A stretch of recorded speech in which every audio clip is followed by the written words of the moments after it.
A gente estava fazendo no ano passado, a gente fez aquela série de encontros aqui, né, presencialmente, e assim, foi muito bom, todos os encontros que a gente teve sempre foram muito produtivos, mas aí devido a várias coisas a gente acabou não conseguindo marcar outros, né? E aí para não perder o gancho, perder a oportunidade, eu já estava querendo há algum tempo marcar pelo menos um encontro desse online para a gente ter um contato, para a gente começar, para a gente ajudar as pessoas, né? A verdade é que essa é uma área que o adversário ataca muito, que o inimigo ataca muito para destruir o ministério, para destruir a igreja, para destruir o povo. E a gente precisa de conhecimento, de sabedoria, de ajuda, né? Às vezes a gente ora muito para que Deus abençoe, para que Deus trabalhe, mas a própria palavra diz que o povo perece por falta de conhecimento, né? E às vezes a falta de orientação, a falta de instrução, a falta de alguém pegar na mão e dizer assim, olha meu filho, não é assim, tenha calma, tenha paciência, vamos resolver da melhor maneira possível. E nisso daí vocês têm ajudado muito a gente, tem sido muito bom nesse sentido, tá? Então por isso que eu quis trazer esse encontro, né, online aqui para abençoar a vida de outras pessoas. Muita gente vai ver aqui pelo Instagram, outros vão ver depois lá no YouTube, quando eu terminar a live, vou colocar no YouTube da igreja também. Então quem não ver agora vai conseguir ver depois, vai acompanhar depois. Então eu queria que o senhor se apresentasse, a senhora se apresentasse, falasse um pouquinho de vocês, do ministério de vocês, para quem não conhece, né, passar a conhecer. Sim. Amém. Amém? Pode falar. Eu quero saudar aqui na pastora que é a nossa irmã Carla, está conosco, a Natália também está conosco, tá, a Natália está conosco, né? A Carla, são amigas nossas que a gente já se conhece, nos acompanha, né? Amém. Quero agradecer a Deus aí. E vamos lá. Para quem não conhece, sou o pastor Luiz Kinoshita, minha esposa Cristiane Kinoshita, né? A gente hoje está servindo a Deus no Ministério Avivarei, do pastor Marcos, lá no bairro Grande Betânia, e a gente, esse ano, né, a gente fecha 24 anos de casado, graças a Deus, em outubro agora, né? 30 de outubro, 24 anos de casado, uma história bastante conturbada, um casamento que teve muita oposição, né? Oposição de pessoas que eram importantes na data, que o casamento é uma data muito importante, né? É um dia muito importante, é algo marcante na vida do ser humano.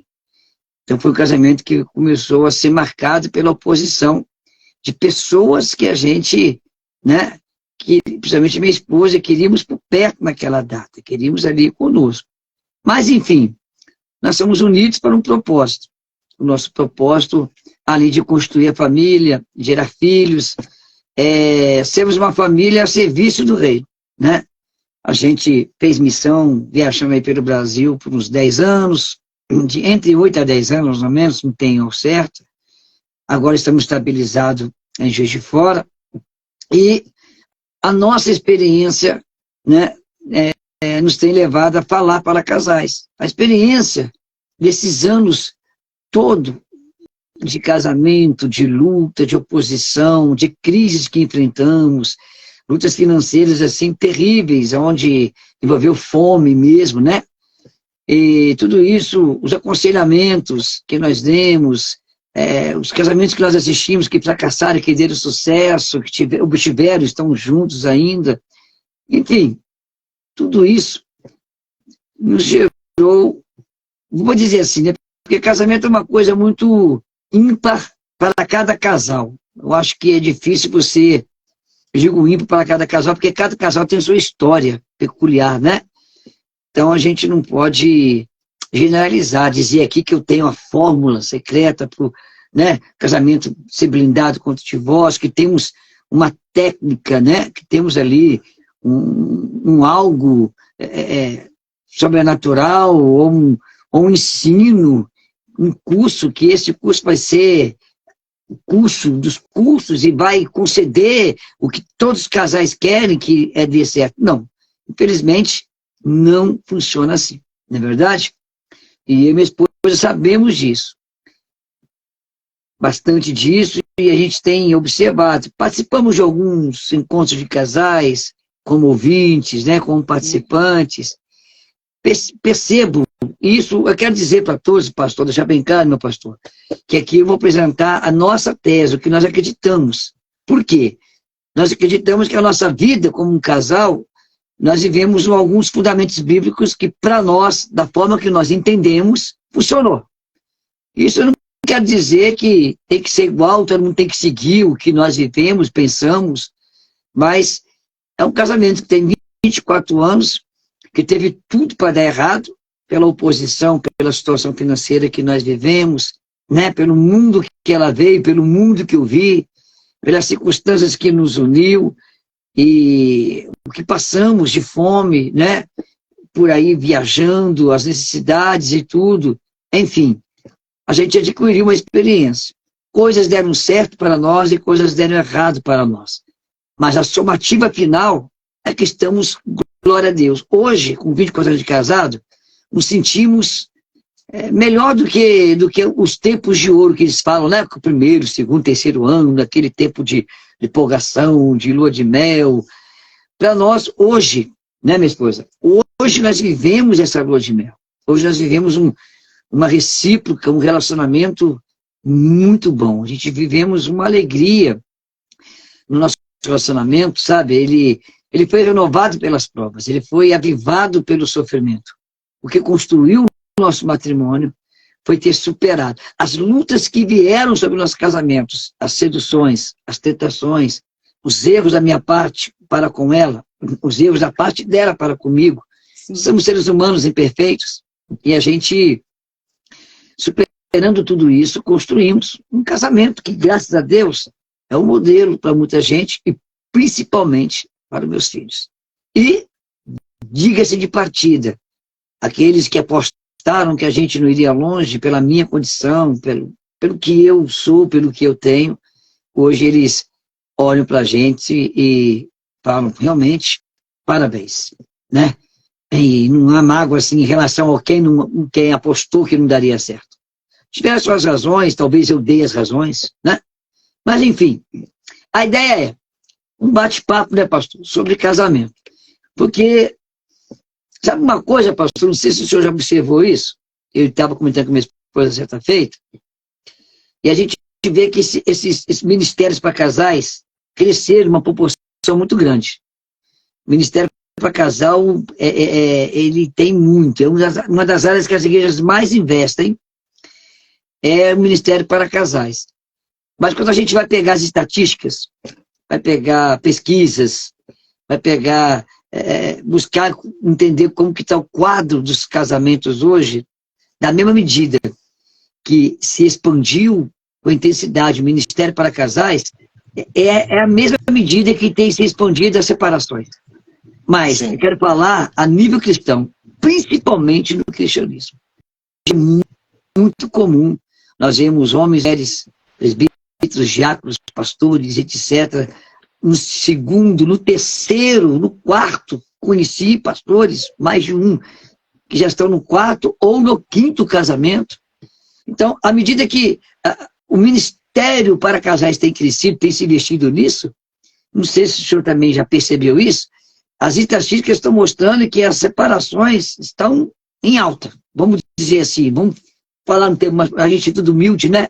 Somos pessoas sem fama, sem expressão aí nas redes sociais, mas tem crescido. E eu me pergunto, às vezes quando eu vou no monte, às vezes eu sento lá no monte, fico horas em silêncio, fazendo perguntas para Deus em silêncio. Por que isso? Por que daquilo? E eu me pergunto por quê? Com a mesma dimensão que se cresce os ministérios de casais, né? Se trabalha tanto nisso, não houve uma redução significativa. Porque teria que ser o oposto, né? Crescer o ministério para casais, diminui o divórcio. Só que Sim. O número de divórcios tem acompanhado esse crescimento. Entendi. Podemos... Pode falar. Não, eu ia comentar que, na verdade, hoje, no meio cristão, a proporção de divórcio é tão grande quanto no meio secular, quanto no mundo. Né? Na verdade, assim, para cada 2 que casam, só um permanecem casados a vida inteira, né? Ou pelo menos assim, um bom tempo que se diga.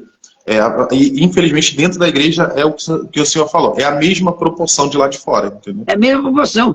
E dentro da igreja, há ministérios bons em relação ao trabalho com casais. Eu não vou culpar as pessoas que têm esse ministério como fracassadas, não. Sim, sim. Porque a questão de buscar uma fórmula, ela não está exatamente num curso. O curso não vai o diploma não vai te dar a blindagem do casamento à prova de divórcio. O diploma não vai dar. Nós conhecemos, a minha esposa, conhecemos casais que já participaram de 3, 4 encontros de casais e cursos de casados para sempre, que é um nome popular que a gente tem, sim, sim. E não melhoram. Vivem na mesma crise. A gente, como pastor, aconselha, e você vê que passa ano bem ano, é as mesmas queixas, é as mesmas reclamações. Eu participei do tal, pagam, investem. E eu já vi casais que participaram de 2, 3 cursos aí, até cursos que eu até recomendo, e não conseguiram superar. Não resolveu, né? Eu particularmente, pastor, eu acho assim, eu acredito que, apesar de ter bastante ministério de casal, né, eu na verdade nem acho que tenha tanto quanto tem de igreja, né?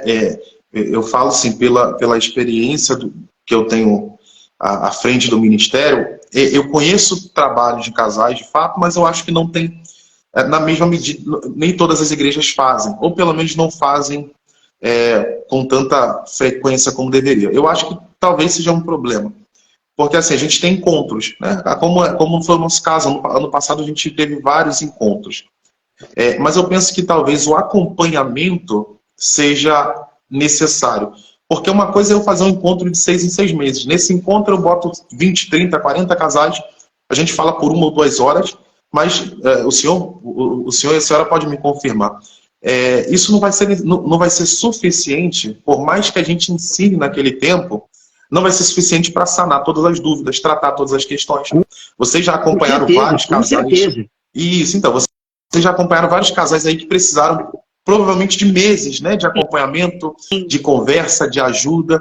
Então, assim, eu acho que esse é um problema. A gente tem até trabalho de casais em muitos lugares, mas a gente não tem um trabalho de acompanhamento. Está ali toda semana, está ali conversando, está ali mentorando, está ali discipulando, está ali orientando. Eu acho que falta um pouco desse acompanhamento. Talvez por isso que a gente tem muito trabalho, mas pouco resultado. O casamento, o pastor, ele é igual quando você ganha uma alma para Jesus. Sim, exatamente. Você estimula ela para o batismo. Se você não acompanha ela depois do batismo, na caminhada dela, ela vai desviar. E o que acontece com muitos casamentos é isso. Não tem esse discipulado contínuo. A pessoa vai lá, faz um fim de semana extraordinário para o casamento, para o casal, mostra várias coisas, mas e o dia a dia? E o restante do mês, do ano? Aquele acompanhamento de estar ali, aconselhando o esposo, aconselhando a esposa, vendo a família, não tem. Eu acho até que a igreja deveria ter um ministério, assim como as igrejas têm um ministério infantil, tem um ministério dos jovens que funciona continuamente, deveria ter um ministério de casa. Tem algumas igrejas pouquíssimas têm ainda. Mas pouquíssimas mesmo. Mas deveria ser um ministério que tem que ser tão importante quanto o ministério do ciclo de oração. Sim. Das igrejas, algumas igrejas ainda mantêm esse ciclo de oração. Teria que ter. Você vê qual é o problema? Porque não há uma fórmula mágica, porque a questão do casamento é aquilo que é a base e a estrutura de toda a sociedade, secular ou a sociedade cristã. É relacionamento. Tudo está fundamentado no relacionamento. Os antigos comemoram hoje, eu tenho amigos meus que estão fazendo 50 anos de casado, 45, 40, já conheci gente com 60, porque viver numa época remota onde não era tão conturbado o relacionamento como a sociedade de hoje, com esse crescimento da ciência, de algumas questões, de algumas ideologias tem crescido, tem conturbado, né, a questão do relacionamento. Hoje está difícil relacionar. A sociedade hoje, ela vive um sistema, né, social entre famílias e em todas as áreas, que é bastante conturbado. Se você pegar lá em Efésios 5, né, o capítulo 22 em diante, apóstolo Paulo dando conselhos ali para os casais, você vai perceber que é interessante que o apóstolo Paulo está fazendo um paradoxo em relação ao relacionamento da igreja com Cristo, de Cristo com a igreja, certo? E ao casal. Ele pega lá e está falando que a mulher tem que ser submissa ao marido como a igreja é a Cristo, mas não é um Cristo impositor, um Cristo que maltrata, um Cristo que agride, um Cristo que se impõe, porque Jesus não usurpou do seu poder e do seu direito de ser autoridade e exercer sobre nós. Jesus Cristo não usurpou disso. Jesus Cristo, ele trouxe um contexto de nós aceitarmos de uma forma voluntária, de nós vivermos com ele de uma forma amável. Então, quando o apóstolo Paulo traz esse contexto, traz essa profundidade de um paradoxo, né? Que o relacionamento igreja-Cristo, Cristo-igreja, ele foi comparado com o relacionamento entre o casal e a família. Então, veja bem, ele está mostrando ali que é uma questão de relacionamento, porque a vontade de Deus foi se relacionar conosco de uma forma mais íntima. E como que isso foi feito? Através de Jesus Cristo. O verbo se fez carne e habitou no nosso meio, para que Cristo em nosso meio, né, Emmanuel, Deus conosco, Emmanuel, Deus conosco. Então, Deus, para ter um relacionamento mais estreito conosco, vem o plano porque esse relacionamento foi cortado no Éden. Todos os dias, na virada do dia, estava lá Deus trocando uma ideia boa, saudável com Adão e Eva. Olha só, o primeiro relacionamento de Deus com o ser humano é com o casal. E ele está lá, né, se relacionando com este casal. E é rompido o relacionamento como Deus queria do casal com Deus através de um problema de relacionamento entre Adão e Eva. Eva estava por um momento sozinha. Talvez na hora errada, no lugar errado, no momento propício que a serpente achou a oportunidade de atacar.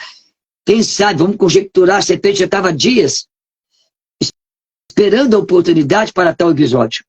Ela estava esperando. Qual foi a oportunidade? Eu tenho que pegar alguém sozinho. Eu tenho que, sei lá. E de repente, Adão e Eva não estão juntos onde deviam estar. Talvez. Porque quando a mulher foi criada, a ideia de adjuntora, auxiliadora que está ao lado, aquela figuração que a gente usa da costela, ser do lado e tal, para estar junto. Então, pegou-se um momento. Não sabemos, eu estou conjecturando. Esse momento, talvez foi um momento de mau relacionamento entre os dois, de talvez banalizar, desprezar o momento, não digo uma briga, né? Mas desprezar um momento de relacionamento que é onde foi a brecha. E no casal de hoje, o que vai dar brecha para o erro, o pecado, a separação, são as questões de relacionamentos.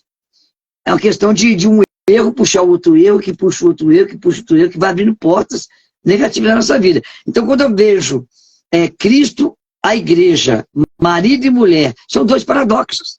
Cristo, a igreja, marido e mulher. A questão é relacionamento. Nós estamos vivendo uma época, que está aqui minha esposa do meu lado, eu não sou contra a questão da mulher empoderada, da mulher independente, não mas isso forma, né? Não da forma que está acontecendo. Eu não sou contra. Minha mulher é uma mulher empoderada, ela é uma mulher que tem os seus meios de viver, ela tem, né? ela tem voz na minha casa. Mas o empoderamento do mundo, do feminismo secular, está inundando a igreja. E tem sido um dos fatores que eu acredito que tem destruído casamentos. Tem destruído casamentos. Porque tudo começa com um mau relacionamento. Como que começa um namoro e um casamento? Um bom relacionamento. O moço e a moça se entendem, né? Não é verdade? Com certeza. Eles vão trocar ideia, aquela paquerinha, aquela coisa gostosa, né? Aquele namorinho, aquela coisa toda, vão noivar, vão casar. De repente, o desgaste de relacionamento, vai causar, então, problemas, vai começar a abrir a porta. É lógico que tem fatores financeiros, né? Foi provado que o fator financeiro é uma das grandes portas para as crises conjugais, né? Mas, foi provado numa pesquisa secular, mas um casal cristão, estou falando de cristão, que tem uma fé, que busca Deus, ele vai superar. Quer dizer, eu passei fome com a minha esposa, nós demos água com fubá para meus filhos. E ela estava do meu lado. E ela tinha um pai já falecido, a mãe viva, bem, né? Assim, uma condição para permitir que ela não passasse o que ela estava passando comigo. Mas o que faz uma mulher ficar com um homem que ela está vendo seus 2 filhos mamar água com fubá? Fubá, o açúcar, e deixou a água lá curtindo 40 minutos para puxar a proteína do fubá e do açúcar, para aquela água com proteína dar um pouco do que o leite materno dá. Então, passamos necessidade, mas ela não me largou por isso. Pode ser a porta que o mundo secular diz que a vida financeira atrapalha, mas estão trazendo isso para a igreja, meu pastor. Estão trazendo isso para a igreja, porque essa ideologia da prosperidade, do triunfalismo, né, dessas coisas estão trazendo. E um dos erros, os cursos são bons, mas um dos erros de alguns cursos é tornar tudo universal. Eles falam de uma forma que todos os casais têm que copiar aquele modelo de como é casamento. Iguais, né? Entendi. Falam de sexualidade como se fosse igual para todos. E o casal tem algo ímpar, que cada casal tem. A questão sexual também é outra área, que o mundo fala que se a mulher não fizer certas coisas, certas formas, e o homem procura lá fora, aí a mulher é obrigada a sujeitar a certas coisas para não perder o seu homem. Peraí, isso não existe.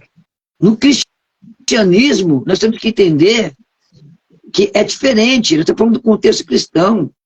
A partir do momento que, quando lá em Hebreus, você vai ver lá em Hebreus lá, seja digno entre todos o matrimônio, ou seja, de tudo que se comemora, de tudo que se acha digno, de todas as festas que se possa comemorar, de toda alegria que se possa ter, que seja dignificado, que seja o máximo é o matrimônio. Porque o matrimônio, ele tira o pecado do sexo. Acabou. A partir do momento que um casal, então são fatores, sabe?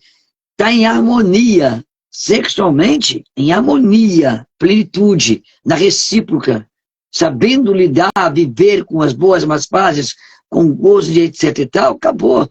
Deus não vai ficar vigiando a vida sexual de casais. Então, eu vi uma vez um curso que eu fui, minha esposa também não gostou muito, falando sobre, sabe, dando toques sexuais. Não se dá toque, isso é uma coisa ímpar, uma coisa íntima. Meu pastor, procura na Bíblia aí aonde que Deus está dando uma determinada ordem, como tem que ser o sexo entre casal. Existe algum versículo, meu pastor, que diz lá que o casal tem que ter o sexo de tal forma e de tal forma? Existe isso? Não existe. Mas fala do pecado, do adultério, da fornicação, da lascívia, da sensualidade. São pecados sexuais. Mas quando fala do casal, é o leite sem mácula. Então, se nós estivermos em acordo e a recíproca do prazer está ali entre nós dois, em harmonia, Deus não vai ficar, sabe, ordenando que seja. Apóstolo Paulo aconselhou casais. E ele, num momento algum, ele traz um conselho sobre a relação como deve ser. Ele só fala o seguinte, para não ficar muito tempo sem fazer, não é isso? Quando for jejuar para orar, eu vou falar um português mais claro aqui. Eu não sou famoso, então eu posso ser mais simples para falar. Vocês se separam para jejuar, mas com consentimento mútuo, para que, né, a fraqueza da carne não os induza ao pecado. Mas ele não falou como tem que ser. As pessoas vêm. Aí, esses encontros, então, cria uma base de casamento, esses encontros, com trejeitos, com manias, com coisas seculares. E casamento, eu não vejo nem Paulo, nem Jesus, nem ninguém tratando na Bíblia como deve ser a intimidade, o coabitar, que a Bíblia usa coabitar, né? O coabitar, conhecer, a Bíblia usa também conhecer a mulher e a mulher. Então, eu não vejo isso na Bíblia. Então, alguns encontros estão criando, sabe, certas ideologias, ensinando certas coisas que não devem ser ensinadas. Não se deve dar aula de sexo para casal. Concorda? Eu acho que tem muita falta de preparo. Eu falo porque até antes da gente fazer o convite para vocês estarem aqui, né, ministrar para a gente sobre esse assunto, eu já tinha tido contato com algumas pessoas, alguns casais que davam palestras.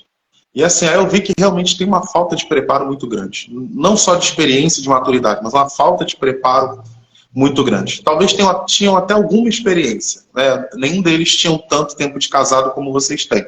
Mas os que eu conheci tinham até alguma experiência, mas não tinham muito preparo, né? Eu acredito que falta isso. Mas aí, aproveitando que o senhor falou um pouco sobre a questão do divórcio, sobre a questão feminina também, queria aproveitar, perguntar para a pastora sobre isso, né?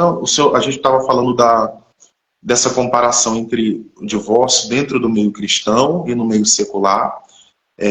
A gente falou sobre a questão da mulher também na relação e desses casamentos que duravam aí 50, 60 anos, que hoje está cada vez mais raro de acontecer.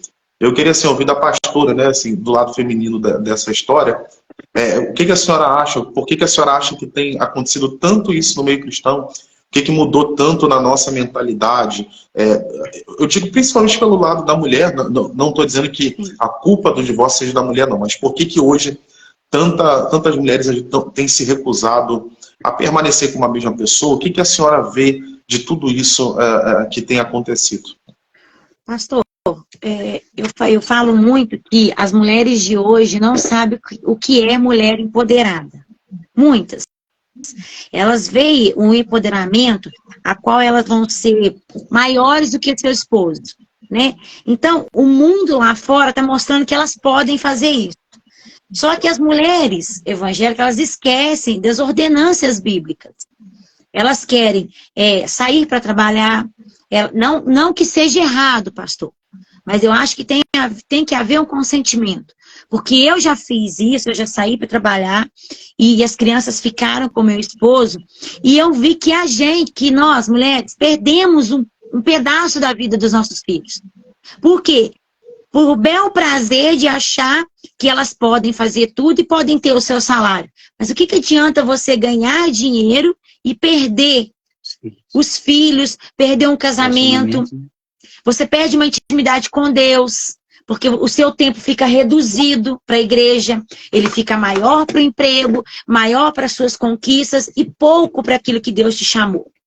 Então, eu acho que as mulheres estão perdendo o que diz o Provérbios 31. O que é a mulher empoderada? É aquela que governa bem o seu lar. É aquela que sabe direcionar aonde o seu esposo vai estar governando o dinheiro, aonde vai estar mandando as suas ajudantes dentro de casa a governar também a sua casa, endireitar as coisas. E o mais precioso que eu acho disso tudo, a mulher do Provérbios 31, ela não abre mão de cuidar da sua casa e de seus filhos. Entendeu? Então ela levanta cedo, ela prepara o café, ela prepara o linho, você está entendendo? E ela ganha dinheiro dentro de casa. É o que hoje eu estou fazendo. Você está entendendo, pastor? Hoje eu cuido do meu lar, eu cuido do meu esposo, né? Eu cuido da minha casa, mas eu também trabalho dentro de casa. Só pegando uma vírgula aí, vou dar um ponto para ela já, estou pegando uma vírgula. A mulher empoderada, moderna, isso é vergonha, ficar dentro de casa e pedir de homem. É vergonha. É isso que eu ia comentar. Né? É isso que eu ia comentar. Isso é visto como uma humilhação, né? Humilhação.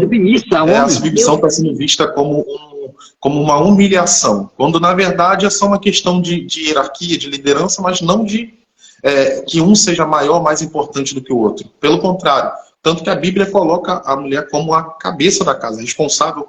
A cabeça da casa não, mas a pessoa que de fato dirige o lar. O homem pode ser o cabeça da relação, mas quem realmente comanda, quem realmente estrutura a casa, quem mantém ela de pé, a Bíblia deixa claro que é a mulher. Né? Então, assim, não é uma questão de... não é questão de que um é maior do que o outro. Não, são papéis diferentes, mas que estão sendo tratados como se fosse humilhação. E olha, tem um que ela citou, muito bem citado, ele é pequeno, mas ele dá a lógica de que quem governa é a mulher. Você falou bem, no padrão bíblico, quem governa é a mulher, mas ela fica em casa governando, ela não sai. A Bíblia diz que a mulher sábia edifica ou a tola destrói. Então, assim, o poder de levantar ou de derrubar não está na mão do homem, está na mão da mulher. Né? Mas é o que eu falo então, assim, sempre. Essas mulheres empoderadas de hoje, pastor, elas não sabem o poder que elas têm. Elas usam poder a favor delas errado. Porque, ó, eu falo muito, igual, assim, muitas pessoas falam, porque eu não quero ser bancada por um homem, eu não quero ser sustentada por um homem. Eu falo assim, diga-se você sozinha, porque eu quero. Mas por quê? Porque eu conheço quem é o meu marido. Eu sei quem ele é. Porque, querendo ou não, nós governamos juntos a casa. E quando a gente consegue governar todo o nosso lar, que a gente tem entendimento de que cada um é no seu lugar certinho, a gente consegue governar também bem um ministério. A gente consegue governar bem um aconselhamento que a gente faz de casais. A gente não fica simplesmente preso dentro do nosso lar. Entendeu? A gente consegue espelhar isso para fora. Por quê? Por causa do modo que a gente lida dentro do nosso lar, né? E com mais dificuldade que passa, é o que eu sempre falo com todas as mulheres que eu conheço, se você tem a oportunidade e o bel prazer de estar dentro do seu lar, cuidando dos seus filhos, do seu marido, cuidando da sua casa, da sua vida espiritual, porque a mulher que trabalha, pastor, por mais que ela fale que ela não consegue ter uma intimidade verdadeiramente com Deus. Porque se limita a um pequeno momento. Fica limitado. Fica. Porque você tem que dividir o tempo. Você chega do serviço, você tem que fazer uma janta, você tem que cuidar de uma criança, tem que dar atenção para uma criança, tem que dar atenção para o marido, você ainda tem que ir para o culto, você tem que, se você tiver um cargo, é pior ainda, entendeu? Então, eu acho que quando você tem esse domínio sobre a sua casa, sobre os seus filhos, sobre o seu esposo, você consegue coordenar tudo. E tudo caminha bem. Falar que a gente é perfeito? Não somos. Porque somos seres humanos, entendeu? Mas a gente consegue governar tudo com a direção que Deus dá. E sabendo onde cada um tem que estar. E as nossas crises, os nossos defeitos conjugais, é eles que fortalecem. É eles que nos colocam no nível, é o que sabe? amadurece. É o que amadurece e nos faz entender. E fazer uma ressalva aqui a respeito de um assunto. Nós estamos vivendo uma era muito sexualizada, né? A sexualidade, ela está no auge. Tudo é sexualizado, é sensualizado. Tudo se valoriza a sensualidade, né? A sexualização das coisas. Então, essa é uma era difícil para se manter um bom relacionamento. Porque isso atrapalha, isso é um fator perturbador na mente de um homem e de uma mulher. E a gente está vendo aí que isso está crescendo. E as igrejas têm tentado superar essa sexualização dessa era, essa era sexualizada, tentando trazer, desculpa o termo que eu vou usar, os que estão ouvindo aí também tentam me entender, tentando trazer uma forma sexualizada gospel. Cara, tá uma vergonha o adultério no meio cristão. É uma vergonha a fornicação no meio cristão. Porque estão tentando trazer esse contexto sexualizado. Eu fico vendo a moda evangélica. Está sexualizada, por mais que eles queiram postar ela mulher, está sexualizada. Então é outro fator que está atrapalhando. E os cursos, muitas vezes, nem todos, mas alguns que eu já vi, erram tentando trazer, sabe? Tentando trazer um contexto, que você me perdoa, certa feita eu vi algo, e eu lembrei de uma coisa que eu ouvia muito no mundo. É um termo muito vulgar que se fala que a mulher tem que ser uma dama na rua, mas no momento íntimo tem que ser igual, né, uma prostituta, vamos pôr assim, o termo é esse, mas é usado de outra forma. Então tá vendo muito erro. E a área sexual está derrubando muitos casais, porque essa sexualização dessa era, trazida por uma versão gospel, está trazendo fantasias, desejos, pensamentos fora do que cada um vive da realidade. Porque se chega lá num conto para falar de sexo de uma forma, de repente um casal tem uma realidade lá, escuta aquilo, e se sente o quê? Poxa, eu não tenho isso, mas eles têm. Alguém desse casal vai acabar pecando de alguma forma, ou vai acabar dando abertura para um desejo, e se não conseguir isso em casa, porque falar de sexualidade é muito perigoso. Porque o mundo que vivemos hoje é um mundo difícil, tempos abreviados. Estudo, é trabalho, é igreja, é ministério, é filhos, como falou minha esposa, é uma série de coisas. Então, é complexo. O emocional hoje do ser humano está em decadência. Então, tudo isso são fatores. Então, a questão é relacionamento. Nós temos, pastor, que aprender a se relacionar, que nem a minha esposa temos aprendido, para que nós possamos ensinar as pessoas. Porque o relacionamento, eu vi uma frase na internet que marcou, é uma frase até chiclete aí hoje aí, que um casamento, qual é o segredo do casamento? Não tem segredo, porque um casal são duas pessoas diferentes que se toleram. E o relacionamento, ele tem como princípio a tolerância, a aceitação. Nós temos que ensinar isso para os casais. Não é como fazer sexo, ou como dar o cartão para a mulher de crédito para ela gastar R$1.000 por mês. Não é isso. Que ela tem que andar não sei o quê, que ela tem que fazer isso. Não, cara, tem que ensinar. Porque o sexo, fazer muito sexo, não evitou a separação de muitos casais. Eu conheci casais que separaram justamente por causa do excesso de sexo. O dinheiro não faz a diferença, porque casais ricos, se o dinheiro fosse bom, não separavam. O sucesso, a fama, o vestir, a aparência. Rapaz, 24 anos de casado, se a aparência fosse fator para unir eu e minha esposa, eu estava com um ano de casado separado. Ela é bonita, eu sou feio, tá vendo? Então não é isso que segura, não é isso que segura um casamento. O seguro do casamento é a questão de relacionar-se, saber silenciar, falar, ser recíproco, não ser recíproco certas horas, porque recíproca é o retorno, né? Tem hora que eu não tenho que ser recíproco, tem hora que eu tenho que ser. Então, é relacionamento, cara, entender minha esposa nos momentos dela, ela me entender nos momentos, procurar ter transparência, porque uma mentira descoberta acidentalmente, ela causa tumulto. Muitos casais se mentem, mentirinhas, que faz giros não conta.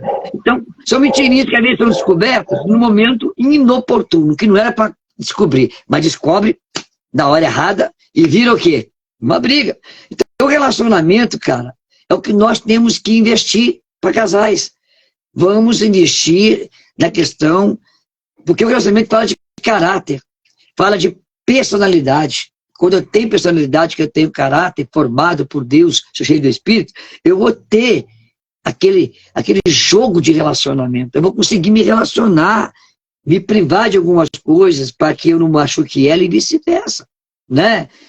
Mas você sabe disso. Muito, sabe que também tem acontecido muito, pastor, no mundo, assim, no meio evangélico, que as pessoas, que eu vejo também muito erro, às vezes nas igrejas, é que nós não temos preparado os nossos jovens para os casamentos.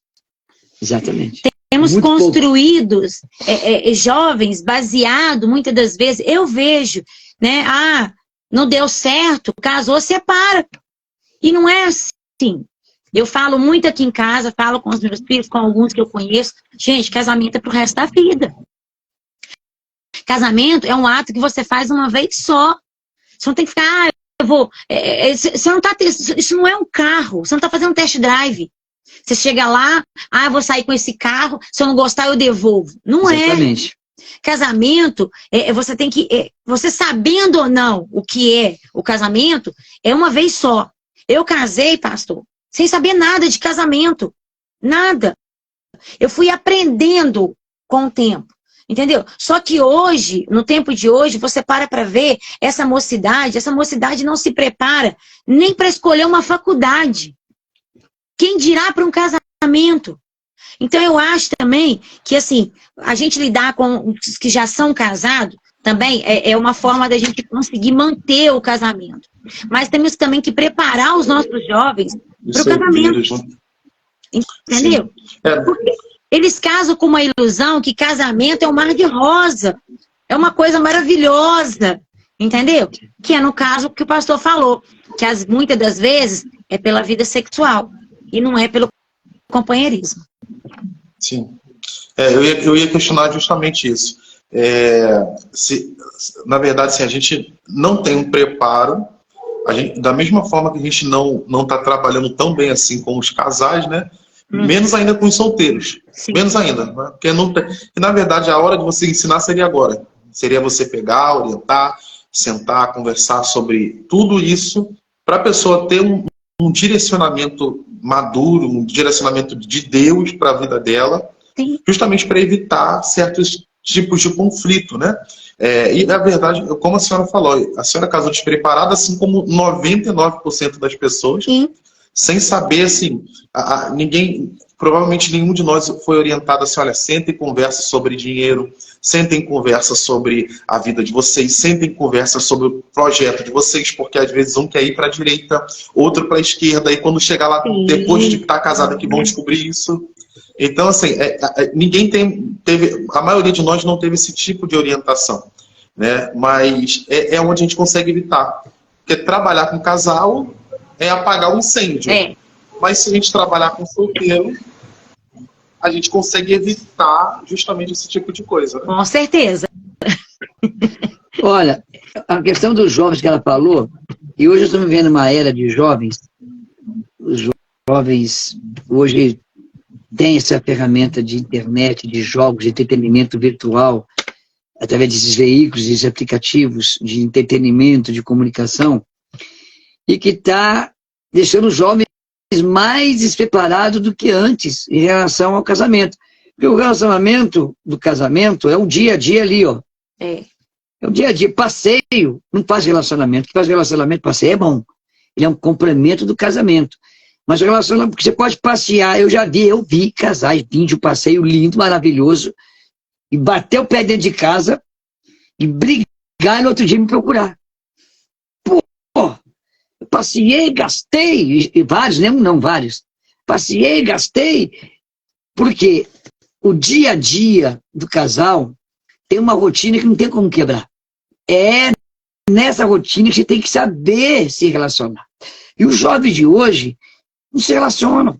A internet é jogo, a internet é jogo, a internet é não sei o quê. Não há um relacionamento. Então, eles já estão despreparados. No meu tempo, eu estou com 55 anos, que não tinha tudo isso, eu aprendi a me relacionar. Eu me comunico bem, não é porque eu sou pastor, porque eu vim de uma época que as brincadeiras eram mais comunicativas. Era interação entre pessoas.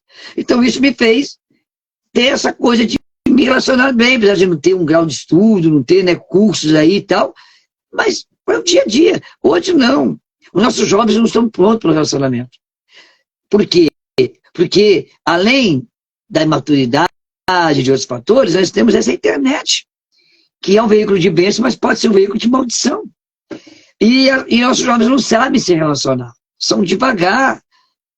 Então, eu fico preocupado com os casamentos futuros. Vai ficar pior. Eu não estou amaldiçoando ou sendo negativo, mas a tendência, se a igreja não acordar, né? Se a igreja não acordar, nós não começarmos a ensinar, que daqui a pouco eu vou embora. Os mais velhos, a geração mais velha, que estão remanescentes, você é uma geração mais nova, mas você é um remanescente da geração mais antiga, e daqui a pouco essa geração vai indo embora. E os que estão vindo agora, e aí? Você vê que a igreja é construída de mulheres, senhores e poucos jovens. Então, o que acontece? Não há o relacionamento. Então, a gente tem que investir, não aprender, porque quando Paulo, lá em Efésios, traz esse paradoxo, Cristo e igreja, marido e mulher, você vai ver, lógico, está óbvio, é relacionamento que é o segredo. Para mim, a fórmula mágica para o casamento ser brindado ao divórcio é o relacionamento, é conversar. É num dia mau, naquele ano difícil que você quase não pode passear, não pode comprar Minha esposa viveu comigo anos, sem condições nenhuma de eu dar um passeio para ela, eu dar um presente para ela, eu ir poder para uma pizzaria, simplesmente uma pizzaria. Cara, isso não separou a gente. Isso não me levou a trair ela, nem muito mais ela me trair. Porque nós tínhamos relacionamento. Nós procurávamos fazer dos nossos momentos rotineiros, tentar achar o prazer nele. Entende? E é isso que funciona. Porque você enfeitar, você agregar momentos, é bom, é importante, façam isso se puder. E agregar essas coisas é legal, passeios, presentear. Mas isso aí não vai manter o casamento. Porque senão rico, famoso, pessoas aí que eu vi separar devido à incompatibilidade sexual, um quer muito, outro quer pouco, separaram, tanto por falta ou por excesso. Há separações nos casamentos de sexo, né? Há separações. Então você vê que o sexo tem que ter um ponto de equilíbrio, você não pode ir para um extremo nem para o outro, né? Você vai ver outros contextos nem sempre o passear vai salvar um casamento. Já vi pessoas que tentaram, né, em terapia de casais seculares, e foi que vá passear, gastam dinheiro passeando, se endividaram, gastaram e separaram, porque não conseguiram romper o seu caráter, não conseguiram quebrar a sua personalidade, vem com resmas emocionais, com traumas, vem com modelos negativos, e não consegue manter um relacionamento ideal, que o relacionamento ideal que vai salvar o casamento. Não é a questão somente da sexualidade, ou do passeio, ou do dinheiro. Não, isso são complementos, são adicionais. Mas, e quando não tiver? E se entrar numa crise? E aí? E a doença, se vier? E se o sexo cessar no casamento? Quem vai conseguir manter o casamento sem sexo?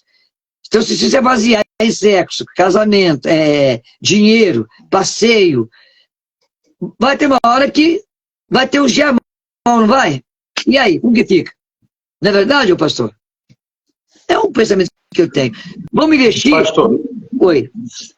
Desculpa, eu queria aproveitar esse gancho, pedir para vocês darem uma orientação, uma instrução prática para quem ainda não casou, para quem ainda não assumiu esse compromisso.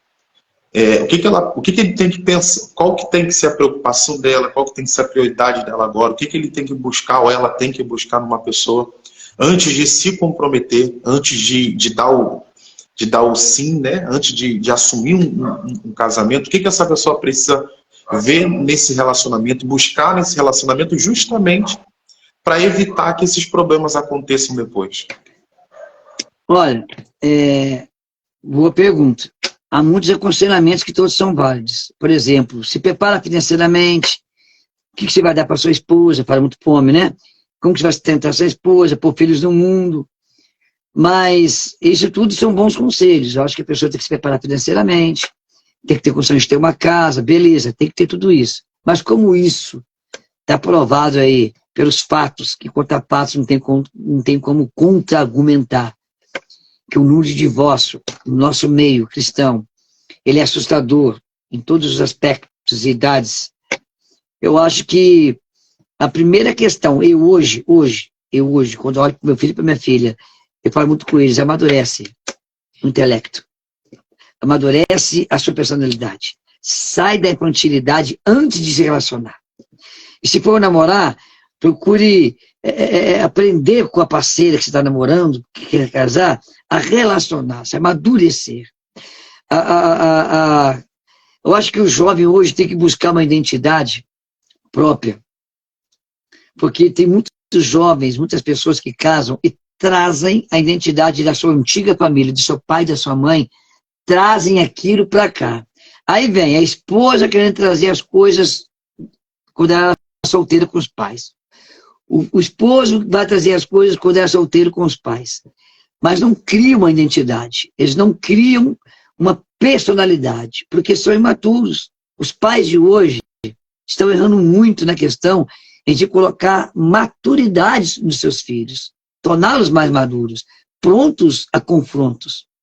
E a maturidade desse caráter, o meu conselho que eu dou, é os pais, a igreja, os pastores, confrontarem mais os nossos jovens, confrontarem mais os nossos filhos. Exigir deles em algumas questões. A gente fica ali na observância, fica ali observando, mas lançá-los eles ali, para eles correr atrás, para eles aprender alguma coisa. Porque eu estou vendo casais, quando casam, pastor, cru, sabe? Perdidos. Cru. Você vê que não teve um intelecto, um preparo de caráter, de personalidade. Então, o meu conselho hoje para quem quer casar é buscar maturidade, é buscar leituras de autores cristãos que vêm falar sobre amadurecimento de caráter, de personalidade, se tratar, se conhecer melhor.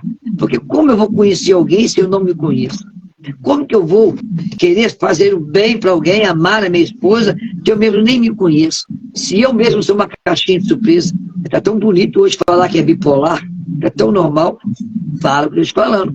Jovens preparados. Meu conselho no resumo, a pessoa vai falar também aqui, jovens, amadurece, Sai um pouco desse mundo superficial de entretenimento, o mundo das redes sociais, o mundo, né, dessas coisas todas, esses videozinhos de YouTube que eles ficam assistindo, esses kawaii, TikTok, não estou dizendo que não tem que ter, mas isso não produz nada de bom para dar um caráter. O que dá caráter é você colocar no jovem o senso de responsabilidade com o trabalho, com o estudo cedo, porque isso vai trazer para ele uma visão de futuro. Quem tem visão de futuro e se prepara no presente, ele mostra a maturidade. E eu acho que nós estamos vivendo a geração mais imatura de todas em questão de juventude. Meu conselho é: pais, mães, pastores, conselheiros espirituais, lutem para os jovens terem maturidade o quanto antes. Não casarem para depois descobrir que são imaturos e dar choque e não conseguir nada. Eu acho que os jovens têm que se preparar mais emocionalmente. O preparo maior, ele é emocional.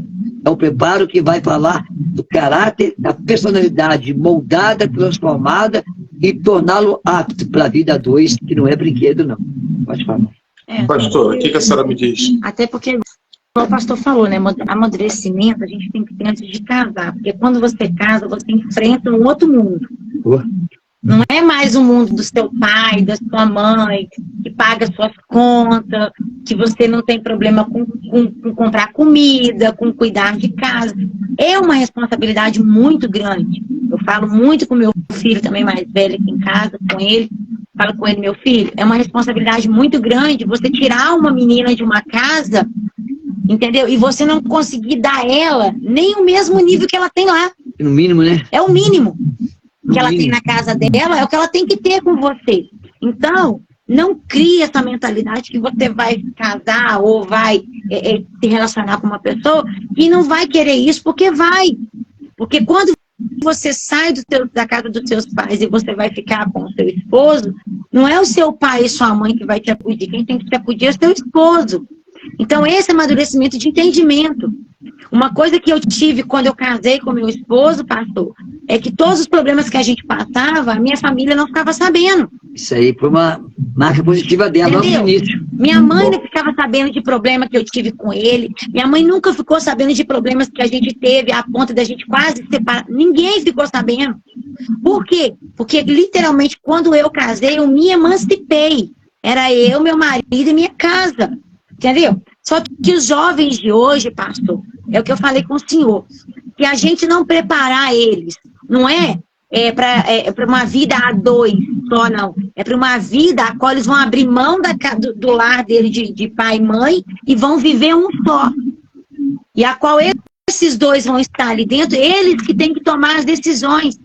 Eles serão responsáveis pelas decisões deles. Seja elas boas ou ruins, quem vai colher as consequências são eles. Porque quando nós, pais, tomamos a decisão, muitas das vezes os nossos filhos não ficam sabendo das consequências que nós tomamos. Então, aí quando eles vão casar, aí muitos falam assim: não estava preparada para assumir uma responsabilidade de chefe de família. Mas você quis, e agora tem que assumir. Porque é o que eu falo, casamento é um só, pro resto da vida. Seja ele você casando com um cristão, ou seja ele você casando com uma pessoa que não é da sua religião. É isso que você tem que entender. Porque Deus não fez o matrimônio e o leito imaculado para que você ficasse testando. Até você, supostamente, achei supostamente minha alma gêmea. Não existe isso. Até porque eu sempre falo com meus filhos aqui em casa. Deus não prepara homem e nem mulher para ninguém. Mas ele te dá sinais. Se realmente aquela pessoa, entendeu? Condiz com o que você está preparado, com o que você quer para a sua vida. Entendeu? Então, a gente tem que ficar atento aos sinais. Então, se a pessoa, ela realmente, você conversando com ela no tempo de namoro, no tempo de noivado, as palavras, as conversas se casam, aí você fala assim: essa daí, né, foi algo que veio preparado com as mesmas intenções que eu. Sabe por quê, pastor? Porque Deus não vem lá do alto, cá embaixo, e te fala assim: esse daqui é o seu varão. Não vem. Entendeu? Então a gente tem que ficar atento a isso. Eu vejo pessoas casarem erroneamente esperando que o marido vai ser um príncipe encantado e se decepciona. E aí quer separar. Aí vem falar comigo, eu falo, mas você casou sabendo quem era a pessoa. E agora você quer simplesmente abrir mão do casamento. Aí entra a maturidade. Casa com a pessoa, mas não consegue manter o relacionamento. Se não tem relacionamento, casamento rompe. Mas sabe o que é a maturidade. Mas sabe o que acontece, pastor? Os jovens de hoje, eles não aproveitam a oportunidade do namoro e do noivado para se conhecer, né? Eles querem estar ali, curtindo, né? Igual os mundanos, vivendo a vida regalia, do jeito que quer. Então, quando casa, é uma outra realidade. Porque aí você vai conviver com a pessoa 24 horas. Aí você vai conhecer os defeitos da pessoa. Porque aí você não vai achar qualidade mais, não. Aí você acha só defeito. Né? Porque aí larga uma roupa julgada, larga um troço fora de lugar. Você põe uma coisa no lugar, a pessoa vai lá e te... Mas na época do namoro, você não aproveitou essa oportunidade para conhecer a pessoa. Você quis viver outras coisas. A questão do relacionamento, quando eu falei no início, que o nosso casamento hoje, com 24 anos, ele é muito mais romântico, muito mais recíproco, muito mais envolvente entre eu e ela do que no início.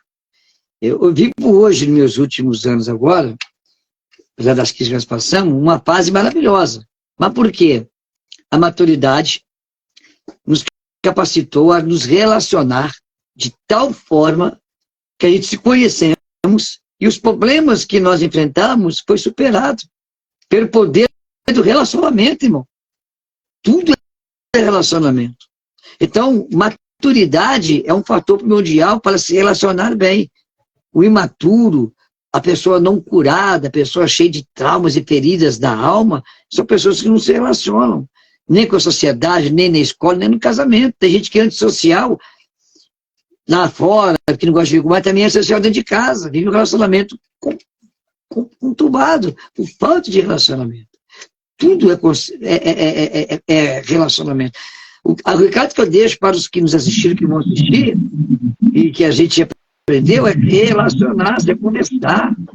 Sabe, eu aprendi uma coisa na minha vida. Quanto mais eu tenho razão, mais eu vivo uma vida sem qualidade, porque a razão me faz ser dono da verdade. Então, no casal, quando o casal quer ter razão demais, eu quero ter razão sobre ela, eu trago perturbação. Porque eu vou brigar com ela, porque eu tenho razão. E ela não vai aceitar. Então, ter razão me faz ser agressivo verbalmente. Ter razão é uma coisa de pessoas imaturas. Aí, ter razão, peraí. Mas será que eu tenho razão? Ou a minha razão me dá o direito de falar alguma coisa agora? Ou eu tenho que esperar para provar que a minha razão tem fundamento?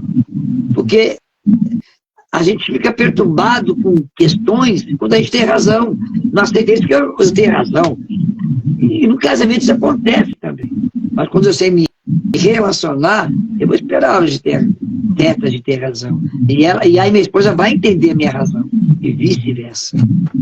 Então hoje, nós estamos num momento de amor esfriando, iniquidade aumentando. Sabe que é iniquidade aumentando? Então, conceitos morais errôneos. Iniquidade são conceitos morais que falam de princípios e de valores errôneos, que ferem o contexto bíblico. Iniquidade aumentando, amor se esfriando. Se eu for estudar esses dois contextos, eu vou entrar no relacionamento. Pode falar, pastor. Não, eu só queria reforçar isso. Eu espero que, assim, pessoa que estiver assistindo aí, acredito que eles vão pegar isso para eles, né? Que absorva esse conselho, justamente para evitar esse sofrimento mais tarde, né? Quem tiver que ainda vai fazer a sua escolha, vai tomar a sua decisão, ou talvez está indeciso, pega esse conselho, pega essas orientações, porque vai evitar muito sofrimento, né? Vai evitar muita dor de cabeça. E é o que a gente estava falando no início. Por isso que é tão importante um acompanhamento. Nas coisas que a gente conversou aqui, eu poderia fazer umas 200 perguntas aqui, nos 200 assuntos diferentes. Tenho certeza que quem está assistindo também. Então, assim, não dá para esgotar o assunto. Não tem como esgotar realmente o assunto numa única vez. É o que o senhor falou no início. Não é uma fórmula mágica, não é uma coisa só. Cada caso é um caso, cada relacionamento é um relacionamento. Então, exige tempo de conversar, de conhecer, de entender, até para poder aconselhar qualquer coisa. E assim, por isso que eu tenho a ideia, por isso que eu defendo essa ideia de que a gente precisa fazer um trabalho, como o senhor falou também, um ministério de casais, um trabalho, e assim, toda semana, se possível, a gente está conversando, orientando pessoas. Eu sinto essa necessidade, a igreja tem essa necessidade, e eu conheço muitos poucos trabalhos que fazem isso. A maioria é um encontro esporádico, uma vez aqui, outra lá. Né? Mas um acompanhamento como o povo precisa, não tem. E às vezes quem faz alguma coisa, às vezes esbarra na falta de preparo e daí por diante. Então assim, Deus quiser, se vocês quiserem também, a gente vai marcar outras oportunidades para estar conversando aqui, né? Ou aqui, ou presencialmente, ter outros encontros, né? Mas alcançar, porque o povo carece muito disso, o povo precisa muito disso. E o mais legal é que isso não é uma coisa restrita à denominação. Né? O senhor está lá no Ministério Avivarei, eu estou aqui na Monte Sinai, mas é uma língua universal, é uma linguagem universal. A gente pode falar isso para qualquer pessoa de qualquer igreja, que assim, vai entender o que a gente está falando, vai corresponder ao que a gente está falando. Então, eu acho que é muito legal a gente manter esse trabalho, né? Sim, vamos manter. Estaremos aí para poder ajudar. Então, tá. É muito bom esse acompanhamento, né? Para estar ajudando as pessoas. Não, amém. Depois eu vou continuar mantendo contato com vocês para falar sobre isso. Por aqui, infelizmente, não dá para a gente ficar tanto tempo. Eu acho que já tem 1 hora. Não está mostrando o tempo da live aqui, mas já deve ter 1 hora de live. Já deu 1 hora de live. Então daqui a pouco ele avisa aqui que está na hora de terminar. Tá? Pastor, queria que o senhor desse uma palavra final, a pastora também desse uma palavra final para abençoar quem está assistindo a gente. Amém. O relacionamento que mantém o casamento até a morte separe, como bem falou o apóstolo Paulo na comparação entre Cristo e a igreja e marido e mulher, é como a conversão. A conversão é o tomar a sua cruz e o negar a si mesmo, para seguir a Cristo, para que Cristo brilhe em nós. O apóstolo Paulo fez esse paradoxo justamente nessa intenção, acredito eu, nessa intenção. Então, eu quero dizer para todos que é o seguinte: manter um casamento é como você renunciar ao que você renuncia para manter-se com Cristo. Manter um casamento é um relacionamento onde você abre mão das suas razões, dos seus direitos propriamente ditos, e você abre mão de qualquer coisa para seguir com Cristo. É negar a si mesmo, é tomar a sua cruz. Então vamos trazer para o casamento. Eu me nego a mim mesmo e tomo a minha cruz. Ela nega a si mesmo e aqui é a cruz dela. E ela segue. Para mim viver é Cristo. Viver é Cristo, né? Morrer é lucro. E nessa terra, enquanto eu vivo com Cristo, eu vivo para ela, porque Ele me deu ela, para que eu cuidasse dela e vice-versa. Então a questão é, casamento vai dar certo quando você fazer esse paradoxo que Paulo faz em Efésios 5, 22 a 23. Simplesmente isso. É negar a si mesmo, tomar a sua cruz e seguir Cristo. É não ter razão, é deixar Cristo ter razão. Então, o relacionamento, ele começa a dar certo quando alguém renuncia. Quando alguém pega o que não é dele, pega uma cruz que não é dele. A minha esposa. E assim vice-versa. Então eu te aconselho a olhar seu casamento, em questão de relacionar-se com a sua esposa e esposa com o seu esposo, olhar nesse contexto do cristianismo. Como é a comunhão da igreja com Cristo e de Cristo com a igreja? Né? Como que é? Para andar com Cristo, ninguém anda com Cristo se não negar a si mesmo. Ninguém anda com Cristo se não tomar a sua cruz. Não há cristianismo sem renúncia. Não há casamento sem renúncia. Não há casamento sem tomar a cruz. Não há casamento. Então, nós temos que aprender que o melhor meio de relacionar-se é dentro do contexto bíblico, é pegar o modelo de Cristo e a igreja e Cristo, e tomar entre o casal. Essa é a minha palavra final. Também, assim, o que eu deixo também para as pessoas hoje é não se precipite, né? Não passe à frente, né, como diz o ditado, né, o carro na frente dos bois, e antecipe as coisas, tem realmente você estar em comunhão com Deus, né? Então, busque aproveitar o tempo do namoro e o tempo do noivado para se conhecer, para estar mais perto de Deus, em conjunto, porque não adianta muitas das vezes também um andar num nível espiritual e o outro em outro, entendeu? Não vai haver um entendimento. Busque em Deus sabedoria para conviver também após o casamento, né? Porque muitas das vezes, eu consigo conviver com meu namorado, né? Ele vai na sua casa uma vez, duas vezes na semana e vai para casa dele. Então, busque conhecer mais um do outro e busque entender se realmente você está disposto a abrir mão do seu eu para viver o eu do outro. Porque muitas das vezes a gente tem que abandonar o nosso eu para viver o do outro. E isso é cumplicidade. Isso é amor. Entendeu? O povo acha que amor é só de carne. Não. Amor é sentimento. É você trocar muitas das vezes a sua vida pela vida do outro e vice-versa. Isso é viver em conjunto. E amadurecimento. Sempre. Eu queria deixar um recadinho também no canal do YouTube, para o povo apoiar aí meu canalzinho. Simples. É o @PalavraOuvida. O nome todo é Palavra Ouvida, Evangelho Sem Fantasia. Tem lá 150 vídeos, tem mensagem, tem pregações, tem salmos ali, oração de salmos. Entra lá no canal do YouTube. E se alguém quiser falar conosco aí, as minhas redes sociais, aqui no Instagram, Servo Luiz Kinoshita, tem meu telefone, tá? Precisando é só entrar em contato. Aconselhamento, visita, orar. Tamo junto. A gente trabalha para Jesus e não para uma placa de denominacional. A gente trabalha para Jesus. Esse é o nosso ministério. Eu vou deixar marcado. Todos amigos, viu? Muito obrigado. Beijo no coração de todos. Eu vou deixar marcado as redes sociais do senhor, tanto aqui no perfil nosso, como também vou colocar a live lá no YouTube, também vai ficar lá marcada as redes sociais para quem quiser assistir depois tudo completo. Amém. E acompanhar também o senhor, a senhora vai ser uma bênção. Se a gente, Deus quiser, a gente vai ter outros encontros para poder abençoar o povo. Amém. Tá Com certeza. Pastor, obrigado. Pastora, obrigado. Deus abençoe vocês, tá bom?